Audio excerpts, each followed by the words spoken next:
Hey, what's up? This is Chosen, and in this video, we're going to do a deep dive into Madame Serris, go over the build, how she ranks, the masteries, if she's worth booking, and everything revolving around Madame Serris updated here in 2022. So let's get into it.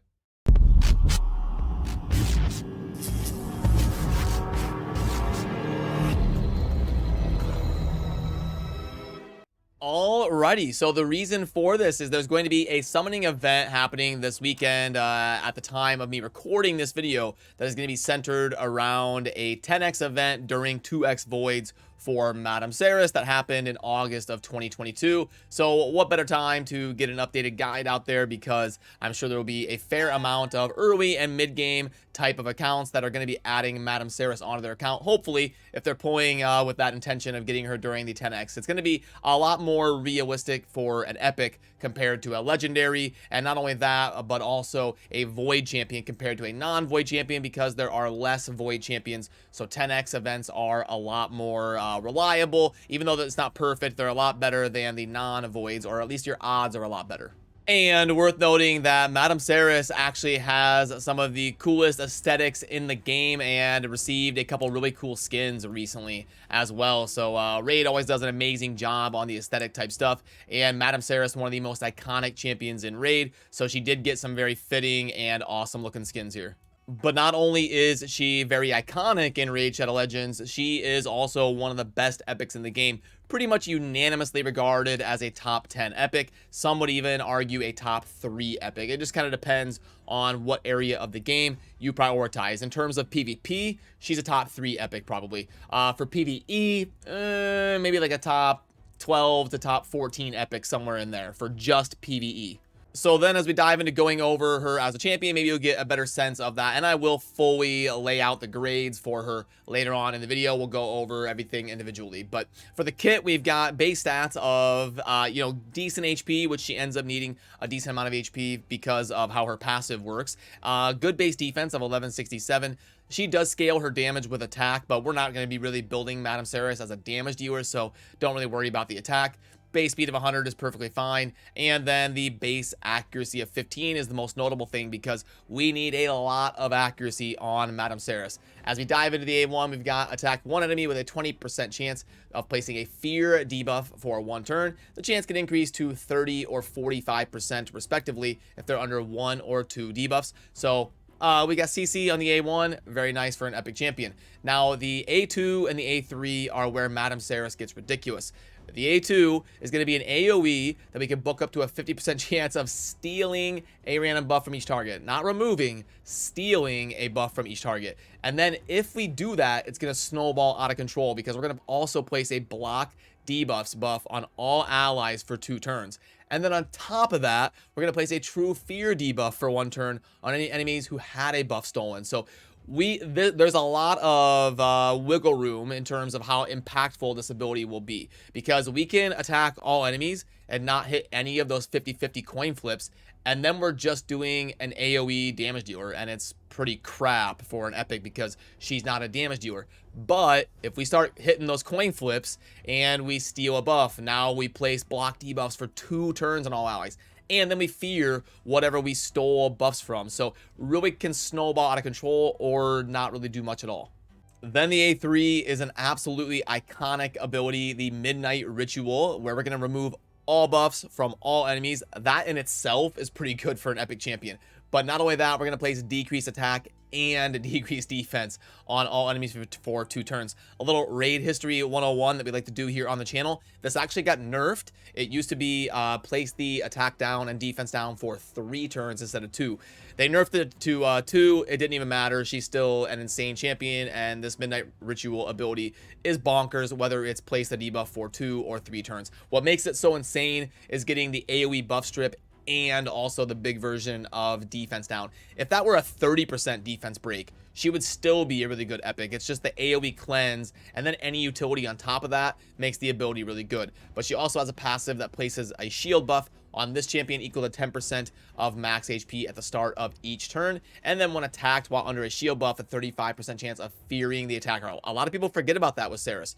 She's going to be constantly having shields on herself. If you have her in a team with other people that play shields, Krisk, something like that, anything that can keep consistent shields on her, miscreated monster in PvE content, you're going to be constantly placing fears if she's ever attacked. So a lot of people forget about that, and it's an insane part of that passive for an epic champion to have.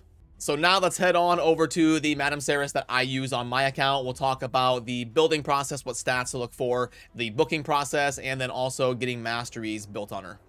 Okay, so here is my Madame Serris, and you will see that I have got her in an immunity set plus some accuracy, because the main thing we are looking for on Serris is accuracy. You've got to be hitting the buff strip and the defense break and all of that, or she is not going to be a very good champion. Not only that, you need accuracy in everything that she does. You need accuracy on the A1, you need accuracy for the A2, you need accuracy on her iconic A3, and you also need accuracy on the passive to land the fear when they run in and attack her from the shields. So she's got 4 different abilities that are going to need accuracy. So if you don't have high enough accuracy on her to affect the enemies she's going up against, you are not going to be getting very much value out of Serris at all. So you're looking for sets like perception, accuracy, anything like that to bump that accuracy up and get it as high as possible. You can see my accuracy at 635, and that is mostly good for the content I'm using her in Gold 5 arena and like Gold 3-ish, Gold 4 tag team arena.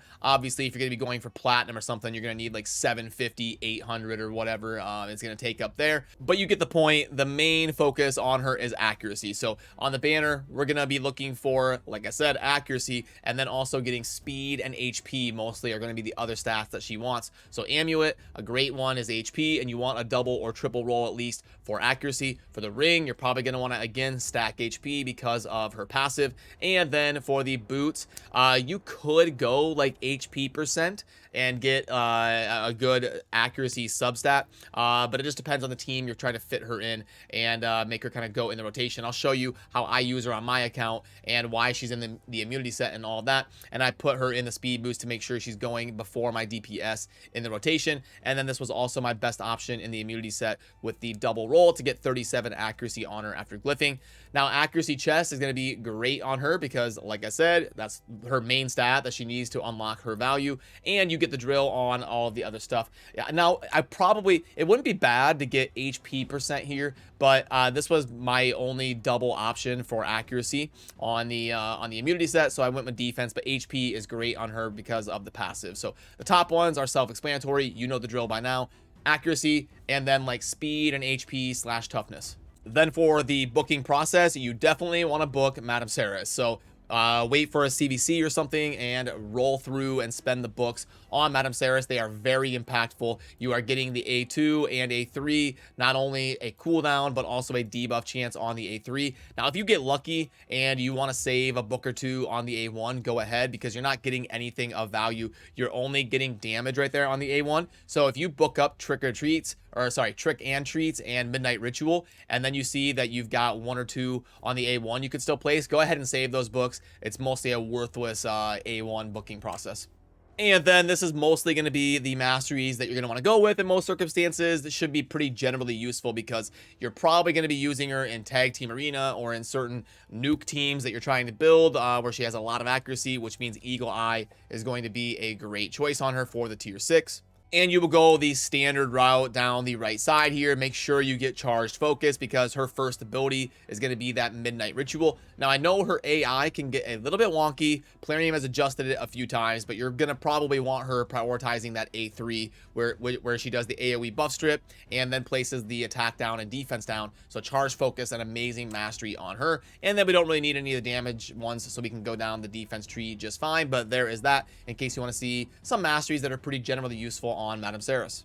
Then as I show her in action, I will probably show you some arena because that is where she really shines as an epic champion. And the cool thing about Serris is that she's going to fill 2 roles. She's going to not only strip all the buffs away off of your opponents, but then she's also going to defense break them the same turn. So a lot of teams that you can do some cool things around Serris, filling all those crucial roles. This will be your standard turn meter boost, strip, debuff, and then nuke team right here that we're setting together for just kind of farming the classic arena. And Serris, there was the AoE A2 that would have stripped buffs if there were any there. So that's kind of a standard nuke team that I've got set up right here with the super fast buff, fill the gap, AoE strip. You'll see that we take it off of the Deacon and then we blow everything up with the Trunda, and easy peasy. That's kind of the most common use for Madame Serris.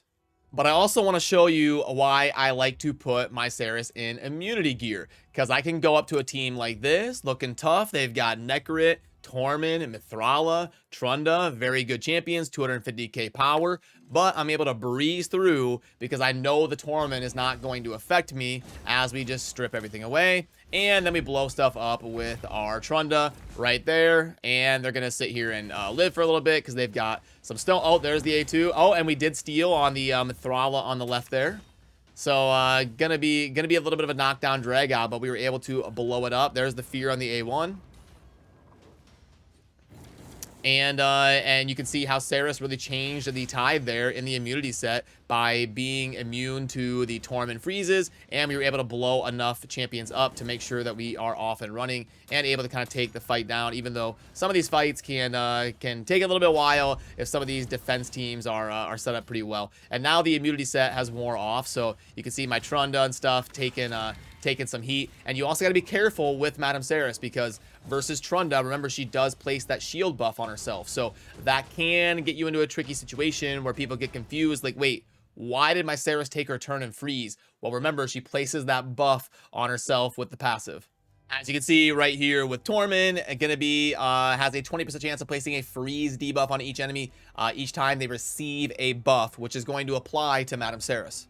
Because of her passive right here, places a shield buff on this champion, so obviously just something you want to take note of and be careful if you are going the route that I went for building her in immunity to take down those Tormund teams and just some lazy classic arena farming so that I can get after really any team that is realistic for me to take down with my fast nuking team.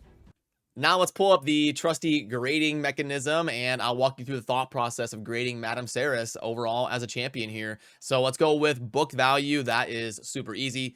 10, and really no debate there. She is, no dispute, one of the best epics in the game, void affinity, and you are going to want to book at least one Madame Serris on your account for sure. You have no regrets spending books on her. That's an easy 10. Arena,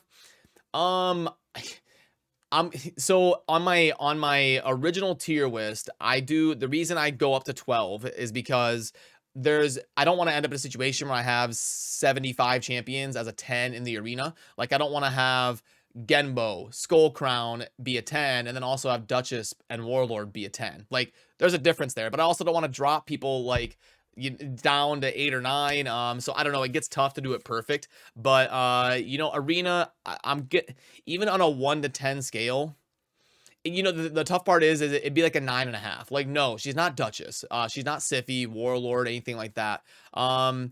You know, I am gonna break this down into decimals because I am gonna go 9.5. You know, let's just do it that way. And why not? We can use the numerals to our advantage here, but she is definitely amazing in the arena. In the Hydra, she's got some self-shielding. She's got the AoE buff strip, the defense break. Again, I'd say she's pretty solid. I'd go like a 9.1. Why not? Let's just do let's do numerals here. I think she's a really solid choice for a lot of those like second and third Hydra compositions. Demon Lord, she is not good. A 4-piece or a 4-turn cooldown defense break is not going to cut it in the clan boss. Well, the Demon Lord, I should say. But she does at least have the attack down and the defense down, so she's not worthless. You know, I'd say it's like a 5, maybe a 5.5, something like that. She does have attack down and defense break, so there are worse champions, but definitely not going to be a great option there. Faction Wars, you can't really go wrong. Again, 9.5. I like her in Faction Wars. She's a great option for the Dark Elves now the Dark Elves are a really, really good faction. They're probably a top 3 faction with all the sorts of the crazy legendaries they have, but worth noting, Lydia is one of them that you can't use in Faction Wars until after you finish Faction Wars, so Madame Serris definitely a good option. Again, Doom Tower, just general utility, she's mostly fine. I can probably go like a 8.8 or something. Dungeons, Again, for PvE content, like you're way better off using a Stag Knight compared to a Madame Serris, but she's still perfectly fine. It's just that 4-turn cooldown is a little bit rough, so I'd go like an 8, because the game has been power crept in PvE to a point where 4-turn cooldown for some of that stuff just isn't going to cut it. And then scarcity. She brings a lot of cool stuff to the table with the AoE buff strip and also the defense break to go along with it, along with all the CC that she does constantly. 2 different abilities that remove buff strip. They're not like scarce roles, but doing all of that in one champion is a pretty scarce function, which is why she's so popular in the arena. So I'd give her like a 7.5 in scarcity. Like, she doesn't do anything that we don't ever see in the game, but it is super cool how it all synergizes in her kit. So yeah, as you can see, grades out as an 8.58, which is amazing for an epic champion to grade out that high on a 1 to 10 scale, which is why Madame Serris is widely regarded as an iconic, one of the best epic type of champions in the game. So that will do it for me on this one. And as always, remember to subscribe on your way out if you enjoy daily Raid Shadow Legends content. Thanks for watching. Have a good rest of your day. Peace.